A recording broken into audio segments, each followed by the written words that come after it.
desperate rescue mission is underway at the site of the shipwrecked Titanic after a five-person submarine disappeared during an exploration dive. The Submersible takes paying customers and mission specialists down, and among those confirmed on board the missing vessel, a British millionaire. Europe correspondent Lisa Raymer reports.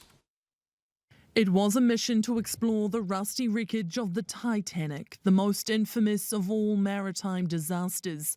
But these freezing Atlantic waters are once again at the centre of a frantic search and rescue operation. We were notified by the operator of the submersible vessel that it was overdue, and it had five persons on board. Operated by Ocean Gate Expeditions, tourists pay more than $400,000 each to travel almost 4,000 metres beneath the surface in this submarine to visit the historic sunken liner. We have our control screen here. The dive in the remote area off the Newfoundland coast is so deep, it typically takes 8 hours.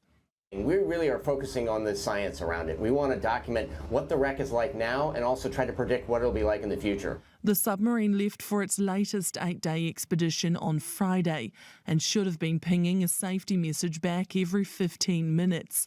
But within an hour and 45 minutes of its descent, it lost contact. There could have been an accident. It could have become entangled in the wreckage of Titanic. It could indeed have had a catastrophic failure. Among those trapped on board, I've always liked extremes, is 59-year-old British billionaire Hamish Harding. It's the challenge of going somewhere that practically nobody else has gone to. On the eve of the journey, he shared his excitement for the adventure ahead online. The race to rescue him and his crewmates is now a desperate one. The Coast Guard is using sonar technology to listen for any sounds in the area, but they are running out of time and oxygen. The submarine carried enough emergency air for 96 hours.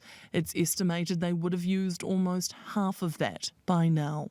We're making the best use of every moment of that time to locate the vessel. But every second the submarine stays silent, the alarm bells grow louder. Well, kia ora, Lisette. What more do we know about the search and how it's going?